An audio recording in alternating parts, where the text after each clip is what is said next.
예, 오늘은 어디에 투자할까요? 어디에 투자할까요? 라는 제목으로 하나님 말씀 증거하도록 하겠습니다. 그 인생을 한마디로 묘사한다 그러면 투자다 이렇게 얘기할 수 있다는 것입니다. 투자라는 것이 뭐 쏟아붓는 거죠. 시간과 에너지, 뭐 물질 이런 거 다 붓는 것입니다. 투자 잘하는 게 인생이라는 것입니다. 그러니까 오래 남을 것에 투자해야 되겠죠. 그 투자 잘못해가지고 뭐 평생 모아놨던 거 다 날려버리는 분들도 있지 않습니까? 그거야 뭐 물질이지만 인생이라는 것은 영혼하고의 관계가 있기 때문에 더 중요한 거겠죠. 그러니까 영원히 남을 것에 투자해야 된다는 것입니다. 오늘 요약하면 사람에게 투자해야 된다는 것입니다. 그래서 어디에 투자할 것인가? 사람. 또 다른 말은 영혼.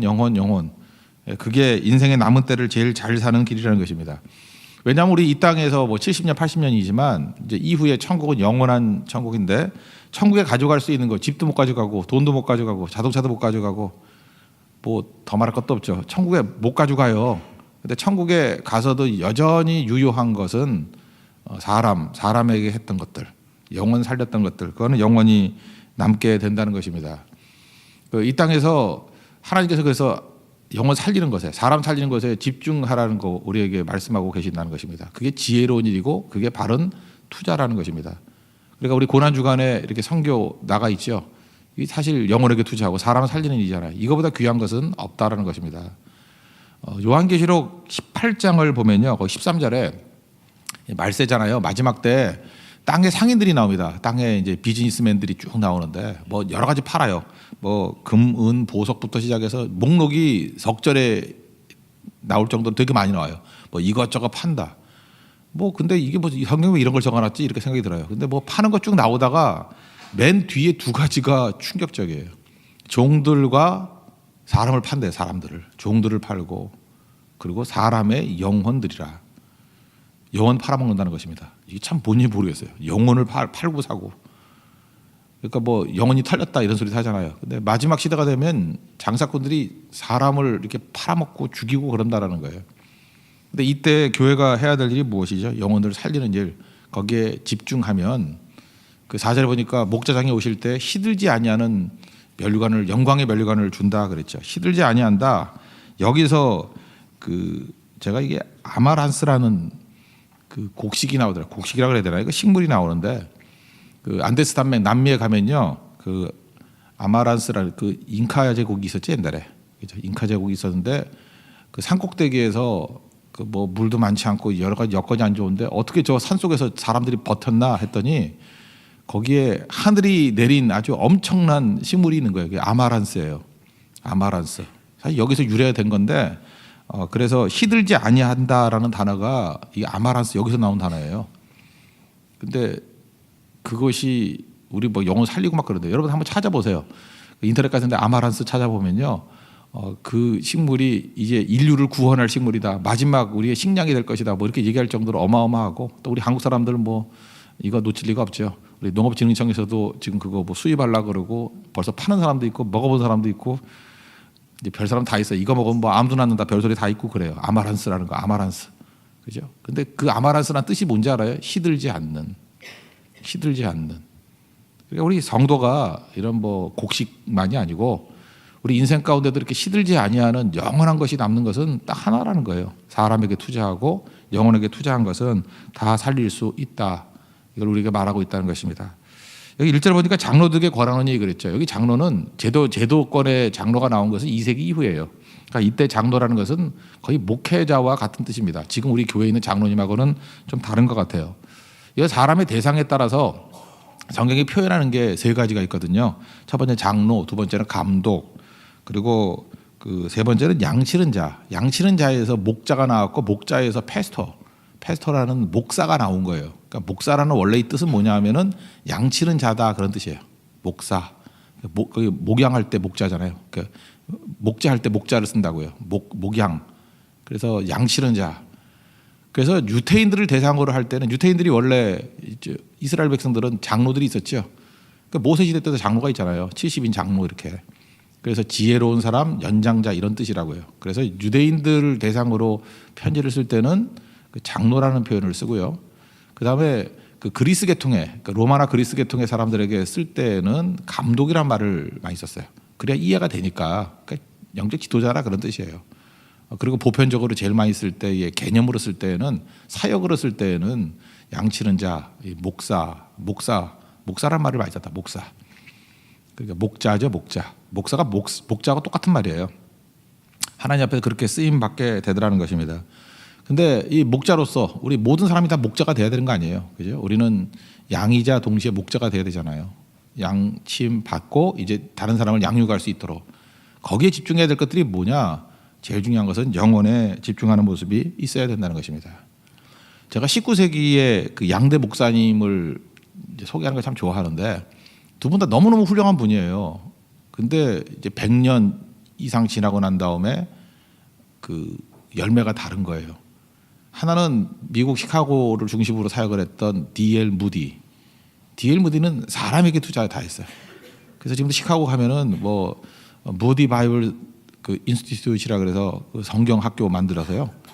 인재들 키우고 그리고 웬만한 책들 옛날에 거의 시카고에서 다 나왔어요. 기독교 책들. 그 근처에 위튼 카리지 같은 데도 기독교 영향을 미치고 지금도 뭐 무디를 무시하고는 미국의 영적 지도자들을 논할 수 없을 정도로 어마어마한 뿌리들이 있거든요. 무디는 부디 수성공이었습니다. 어떻게 보면 똑똑지 못한 사람 같이 보이는데 영적인 눈은 활짝 열린 거죠.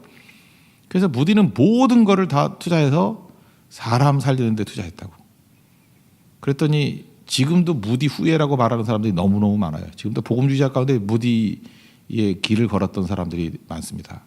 그러니까 사람에게 투자하면 그런 일이 벌어지고 또 하나가 이제 영국의 스펄전인데요. 스펄전 훌륭하잖아요. 뭐 설교로 뭐 황금입이라 그러지 않습니까? 뭐 대단한 설교 황태자라고 얘기하는 분인데 이분은 그 19세기에는 마이크가 없었잖아요. 근데 메트로폴리탄 터버너클이라 그러는 그 이렇게 울림을 가지고 5천 명이 들을 수 있는 규모의 교회를 지었어요. 그러니까 5천 명이 이렇게 울림을 가지고 다 들을 정도니까 우리 한국 사람 들어가는 식으로 들어가면은 2만 5천 명도 들어가요. 그렇게 큰 데를 지었다고요. 그 19세기 그 능력을 가지고 19세기 뭐 알잖아요. 우리나라 그 뭐 그 철종 뭐 이럴 때 그죠? 뭐 철종보다 더 뒤인가요? 고종쯤 되겠네. 고종 시작할 때쯤. 예, 그때 그런 걸 지었다고요. 그러니까 뭐 말도 안 되는 거였죠. 근데 지금 가보면은 이렇게 철제 해놓고 사람 50명 정도 앉아가지고 예배 드리고 나머지는 관광지예요. 그러니까 그걸 볼 때마다 우리가 항상 느끼는 게 그거죠. 최고의 투자는 이 땅에서도 마찬가지예요. 사람과 영혼이지 건물 이런 거 아니라는 거예요. 그러니까 다 사라져버릴 거고 그거는 의미가 없는 것이라는 겁니다. 그래서 우리가 이 세상에서 최고의 투자는 사람에게 투자하는 것이다. 이거를 꼭 붙들고 주를 향해서 충성할 수 있는 믿음의 정 되기를 바랍니다. 그러면 사람에게 투자하기 위해서 하나님께서 어떤 사람을 쓰시느냐? 굳이 말한다 그러면은 실패의 체험이 있는 사람을 하나님이 쓰신다는 거예요. 그 지금 베드로 자체가 실패의 경험이 얼마나 많은 사람이었습니까? 맨날 실패했죠. 오히려 그런 사람을 쓰신다는 것입니다. 우리가 당당해가지고 완벽한 사람이 그 넘어진 사람을 향해서 복음 증거하는 게 아니고요. 거지가 우리도 거지였거든요. 예수님께 나가서 죽었다가 살아났잖아요. 또 다른 거지에게 너도 나처럼 병자가 내가 예수님 때 병 나왔거든요. 또 다른 병자에게 너도 나처럼 가기만 하면 병 낫는다. 거지가 거지에게 병자가 병자에게 죄인이 죄인에게 그저 예수님께 나갔더니 우리가 해방을 입었다. 너도 받을 수 있어. 그게 복음의 능력이라는 것입니다. 그 1절 하반절 보니까 그리스도의 고난의 증인이요 나타난 영광에 참여한 자라다 그랬잖아요. 이 고난의 증인 예수님 따라다니면서 뭐 끝까지 갔잖아요. 그때 부인도 하고 넘어지기도 하고 깨지기도 하고 그 모든 약함과 불안자를 가지고 있는 거죠. 여기서 확장된 개념이 뭐 운디드 힐러, 상처 입은 치유자 이런 것도 있죠. 내가 경험했던 모든 것들이 이게 재산이라는 거예요. 내가 넘어지고 깨졌던 것들 통해서 살아났듯이 다른 사람도 살아날 수 있다. 이게 하나님께서 그런 사람을 쓰신다는 것입니다. 우리 모든 사람이 다 예외 아니겠죠. 그래서 약해도 쓰임받을 수 있는 것입니다. 우리 3세기 때 그 어거스틴이죠. 어거스틴이 이런 얘기를 했어요. 제일 궁금하다 그러는데 복음 사역을 하는데 왜 하나님께서 천사를 사용하지 않고 사람을 사용했는가? 궁금하지 않습니까? 천사를 보내가지고 천사가 복음 증거하면 더 예수 잘 믿을 것 같은데 근데 왜 사람을 사용하시나? 그래서 찬송가도 있죠. 우리가 나그네 되었는데 뭐 우리가 지금은 나그네 되어도 그다음에 거기 뭐라고 돼 있어? 우리가 복음 증거하는 것을 천사도 흠모하겠네 그러잖아요. 그러니까 천사가 못하는 게 있어요. 복음 증거는 못한다고요. 복음 증거는 인간에게만 맡겼지 천사에게 맡기지 않았다고요. 근데 이거 뭐 성경 기능이 아니지만 어거스틴이 했던 얘기가 참 재밌는 것 같아요. 왜 하나님께서는 천사를 사용하지 않고 사람에게만 복음 증거하는 특권을 주셨는가?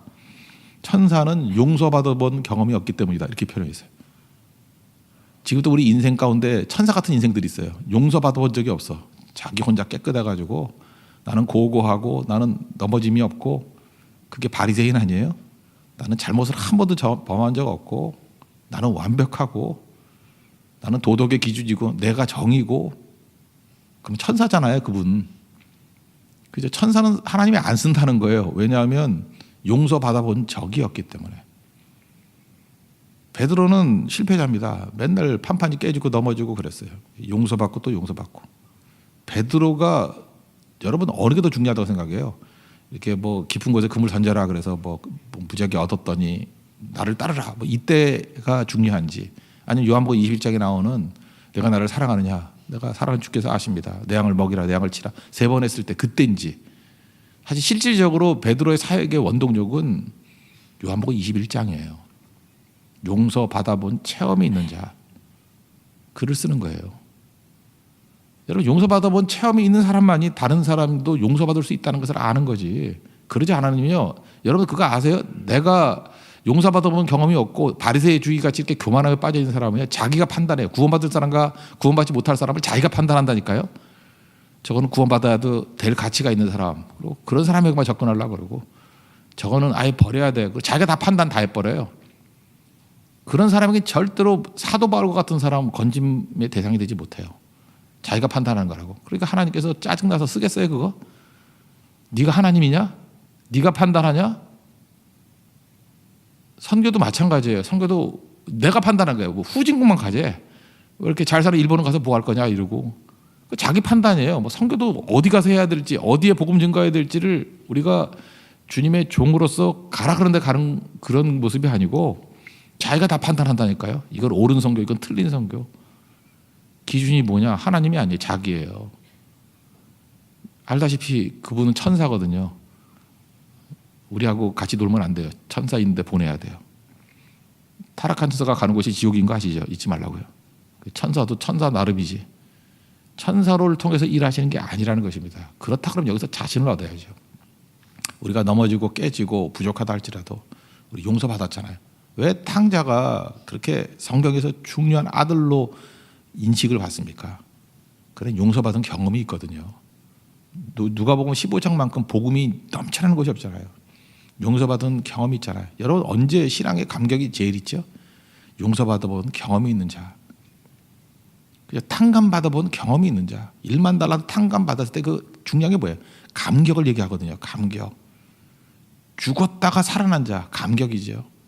죽을 뻔하다가 다시금 죽음의 위기에서 치유받은 사람. 그게 우리 감격이에요. 그게 우리 재산이라고요. 그러니까 그런 사람들은 넓어지죠. 하나님의 깊은 사랑을 경험하니까 와이드 넓어지는 거예요. 누구도 버리지 아니하고 누구도 다 품을 수 있는 자가 되더라는 것입니다. 이게 실패의 경험이에요. 하나님 앞에서 우리가 죄인된 경험, 용서받은 경험 이걸 가지고 우리 복음 증거하는 일에 충성을 다할 수 있는 우리 믿음의 신실한 종 되기를 바랍니다. 그럼 이 경험을 바탕으로 이제 해야 될 일이 뭐예요? 2가지죠. 마음과 몸이라 그랬죠. 언제나 우리가 다스려야 될 것은 2가지. 변화될 것은 마음과 몸인데 첫째는 마음이에요. 2절을 보니까 뭐 양무리를 치되 억지로 하지 말고 뭐 자원하는 마음으로 그다음에 뭐 부득이함으로 하지 말고 여기 이득을 취하려고 하지 말고 이런 거죠. 그러니까 이득을 취한다는 게 뭐예요? 자기 욕심이죠. 그러니까 하나님 일을 할 때도 또 변질될 수 있다는 거예요. 자기 욕심을 가지고 하지 말고 이제는 하나님 바라보면서 나아가는 모습이 있어야 된다는 것입니다. 그러니까 자기 이득을 바라볼 때 특징이 뭘까요? 이게 맹인되는 거예요. 맹인. 안 보이는 거죠. 근데 주만을 바라보게 될 때 하나님의 시각을 가지고 힘차게 나아간다는 것입니다. 여러분 우리가 그 지도자가 된다라는 것, 이 목자가 된다는 것은 주님을 바라봐야 눈이 보일 거 아니에요. 그러지 않으면 큰일 나죠. 소경이 소경을 이끈다, 맹인이 맹인을 이끈다 그러면 깜짝 놀라는 거 아닙니까? 실제로 벌어졌던 일이라 그러는데 그 미국은 이제 크니까 뭐 작은 도시들 다닐 때는 이렇게 한 번씩 중간 기착지가 있죠. 중간에 잠깐 내렸다가 또 사람 태우고 또 가고 그러잖아요. 예, 그렇게 되는데 한번 어떤 작은 도시에 내렸대 비행기가. 내렸는데 그 무슨 뭐 청소가 있는지 뭐가 있는지 하여튼 있는 사람 다 내리라 그랬대요. 내려서 그 기다리고 있으라고 바깥에요. 근데 한 사람이 안 내리겠다 그러더래요. 이유가 뭐냐? 그 사람은 맹인이에요. 맹인인데 나는 지금 잘 보이지도 않고 너무 힘드니까 여기 청소하려고 그러는 것 같은데 좀 있으면 안 되겠냐고. 국내선이니까 그래서 허락을 받았대 있으라고. 근데 그 사람이 맹인이에요. 맹인인데 맹인은 맹인견 데리고 다니잖아요. 그러니까 아이독이라 그러는데 맹인견은 이렇게 표시가 있거든요. 크면서 맹인 이끌어 기린도 하는 맹인견. 근데 그 기장이 나가려고 그럴 때 잘 쉬시라고 그랬더니 그 기장한테 부탁을 하더라는 거예요. 아, 나는 지금 잘 안 보이고 힘들어서 여기 쉬지만 이 개가 무슨 고생이냐고. 이 개 좀 끌고 나가서 산책 좀 시키면 안 되겠냐고. 원래 기장들은 왜 그런지 모르지만 선글라스 딱 끼는 거 아시죠? 모르십니까? 기장들은 선글라스 끼고 맹인견 끌고 나왔대요. 그랬더니 앉아있던 그 승객들이 다 기절 촉풍했다라는 거 아니에요? 우리 비행기를 몰고 왔던 기장이 맹인이었다. 그 웃으라고 한 얘기인데 진짜 웃네 웃기는. 되게 웃기더라고요, 그죠? 그 인생도 마찬가지라는 거예요. 깜짝 놀라죠. 우리가 지도자고 이끌어간다 그러는데 사실은 그게 맹인이에요. 안 보이면 안 되죠. 우리가 어떤 사람을 향해서 맹인같이 느껴질 때가 언제죠? 우리 영적 지도를 바라보거나 뭐 세상 지도도 마찬가지죠. 우리가 막 실망할 때가 어떤 거예요? 아니 내가 못 보는 걸 보고 인도해 줄 줄 알았는데 저거 맹인이네. 맹인이 뭐예요? 자기 이익에 사로잡혀가지고 그 눈앞에 것밖에 안 보이면 그 맹인이죠. 소경이죠. 아니 저런 사람에게 어떻게 내 인생을 맡기나 내 영혼을 맡기나 막 불안에 떠는 거 아니에요? 저렇게 맹인이 만약에 비행기를 조종한다 그러면은 내가 어떻게 저 비행기를 탈 수 있겠나 그런 생각이 들잖아요. 우리가 세상에 대해서 줄 수 있는 최고의 선물은 뭐냐면 우리 맹인 아니다 그걸 보여줘야 돼요. 우리 이득 때문에 움직이는 사람은 아니다. 여러분 작은 한 가지 행동을 보면서 엄청나게 세상에게 실망을 주고 있는 게 많잖아요. 저거 믿는다고 한 사람이 자기 이득 갖고 저러고 있지. 맹인이네. 근데 주님만 바라보면서 예수님만 바라보면 거기서 약물에 대해서 우리가 해야 될 눈이 열리거든요. 그럼 흔들리지 않는 모습이 있다는 것입니다. 이게 마음의 마음. 이런 마음이 흔들리지 아니하는 우리 하나님의 거룩한 종 되기를 바랍니다. 그럼 그 다음에 또 하나는 뭐예요? 이제 행동이죠. 행동에 있어 실천인데 실천 3절을 뭐라 그랬어요? 주장하는 자세를 하지 말고 본이 되라. 그러니까 우리가 믿지 않는 사람들에게 본이 되라는 거죠. 본. 이게 거룩하고 똑같은 거죠. 거룩의 특징이 뭐예요? 하나님 말씀 밑그림이 되어서 우리가 죽어라 순종하면 순종하다가 결과적으로 나타나는 모습들 그게 거룩이라 그랬잖아요. 그러니까 말씀이 있고 말씀에 대한 순종이 거룩의 과정으로 우리를 만들어 간다 그런 말씀이 있었죠. 마찬가지라고요. 우리에게 필요한 게 뭐냐면 세상 사람들은 성경을 모르잖아요. 그러니까 우리에게 말씀 같은 역할을 하는 게 세상 사람들에게는 그게 우리의 삶이에요. 우리 삶을 이렇게 본이 되라 그러잖아요. 본이 밑그림이 되라고. 뭐 완벽한 건 아니겠지만 그 정도가 돼야 사람들이 따라오면서 그 길을 걸어갈 수 있는 모습이 있다는 것입니다.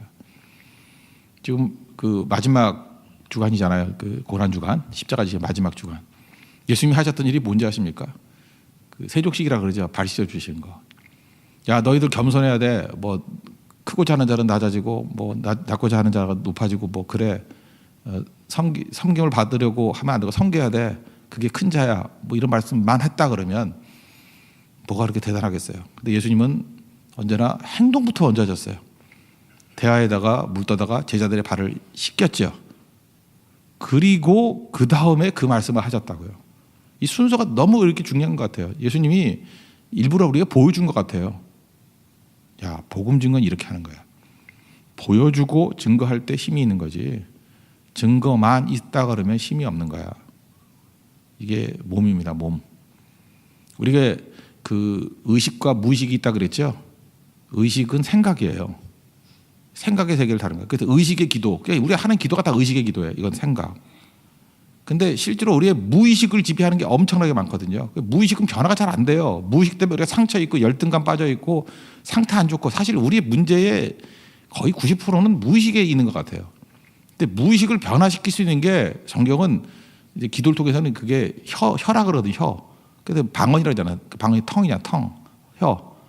그래서 방언 기도가 우리 무의식을 다뤄줘요. 근데 방언은 다 하는 게 아니잖아요. 그러면 하나님께서 일반적으로 우리에게 주신 무의식을 다루는 게 뭐냐면 그게 몸이라고요. 몸. 몸으로 죽어라 반복하면요. 무의식의 세계가 변해요. 그래서 무의식은 몸이 변하는 거예요. 그래서 게을러 빠지고 움직이지 않는 사람은 의식의 세계에서만 있는 거지 무의식이 변화가 안 된다고. 근데 뭐 육체 노동을 하고 헌신하고 현장에 나가고 몸이 뛰면은 무의식이 바뀐다니까요. 무의식이 바뀐다는 게 뭐예요? 말이 바뀌는 거예요. 대표적인 말이 바뀌어버려요. 그리고 몸이 바뀌는 거예요. 지금 이제 몸 얘기하잖아요. 지금. 그러니까 복음 증거는 어떻게 해야 돼요? 마음을 다해서 해야 되고 몸을 다해서 해야 돼요. 본이 되는 거예요. 본이 되는 거. 그래서 우리 교회 성도들은 이 의식만 가지고 믿는 것이 아니라 몸으로 믿으십시오. 몸으로. 몸으로 믿는 게 그게 실질적으로 변화시킬 수 있는 원동력이 될 수 있다는 것입니다. 우리 마지막 순간까지 가장 중요한 가치인 영혼 살리는 데 집중할 수 있는 우리 하나님 종 되기를 축원합니다. 예, 모두 다 자리에 일어나겠습니다. 508장 찬송하겠습니다. 508장.